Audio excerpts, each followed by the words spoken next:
Hello once again everyone, and welcome to one of my final videos I'll be doing ahead of Yeehaw. Joining me today is Adam, and I'm going to be talking now about the big sorters. So this is the first year that we are going to have big swords on the field. They're only going to be in for one scenario and only for approved people who have already gotten the all clear from me, Adam being one of them.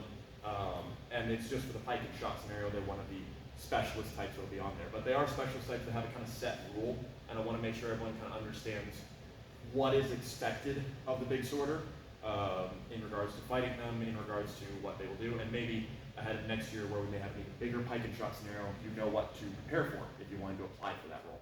So, first off, the big swords are going to be relatively lightly armored. Adam's just in his fighting gear, I'm just in my fighting gear. I don't really want them more armored than like wearing an open-faced helmet, maybe a breastplate or a mail mantle or something like that. I want them to be mobile, so that way they can better control their weapon, because once you got that weight on you, not of course that there weren't people in more armor and that you can't do big swords in more armor, but just for sake of safety, I want them to be less armored so they're more controlled. Halberdiers are like the opposite. So think of them as, this is the DPS class versus the tank. So we have two different kinds of big swords right now. Both of them are from Black Fencer. Mine is a little longer, a little heavier out in the tip, a little chunkier. You'll see that in the sparring footage we're putting up at the same time as this. Adam's is a little bit lighter, a little more forgiving. I will say I do like that type a little bit more, but both are perfectly acceptable. I believe this is the Zweihander and his is the actual Montante, if I'm not mistaken. Okay, cool. The big thing about them is they are still just swords. So, for example, go ahead and take a step for them.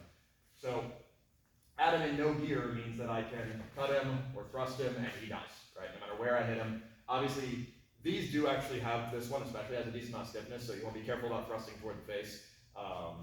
And you want to be also careful again about cutting at the head, because even though they are more sword-like, they still, like this one especially, has a decent amount of power behind it if you're not careful. And again, you actually see that on the sparring footage that he and I just did.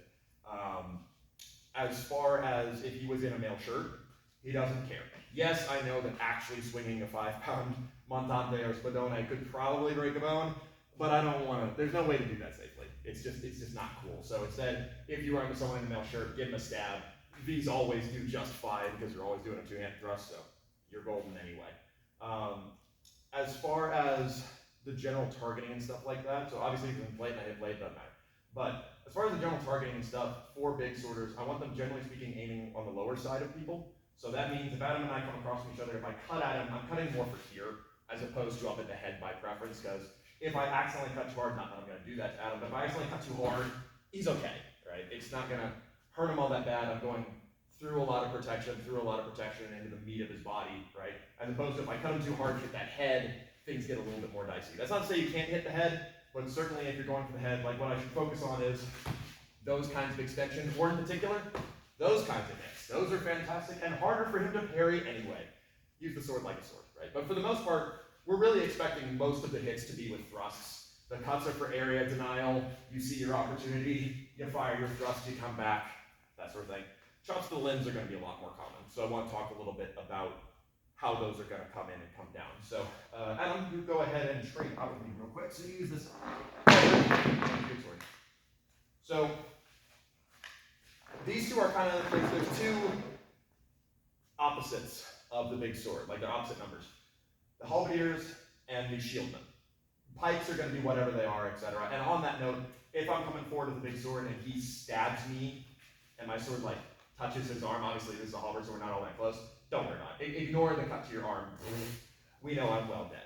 But for the most part, if I'm facing a halberd or what have you, chopping at those limbs or what have you, totally fine. Or if I can get him to lift up his parry preemptively, seeing if you can snipe those hands, also fine. That's sort of what you're expecting, and then occasionally you'll get a deeper target as it's presented. But the big thing for the big sorters, they have a right-of-way rule. So what that means, if you're not familiar with it, my big sorters, if they are already in motion for their cut or thrust or what have you, and the other person hits them at the same time, the big sorter is going to keep going.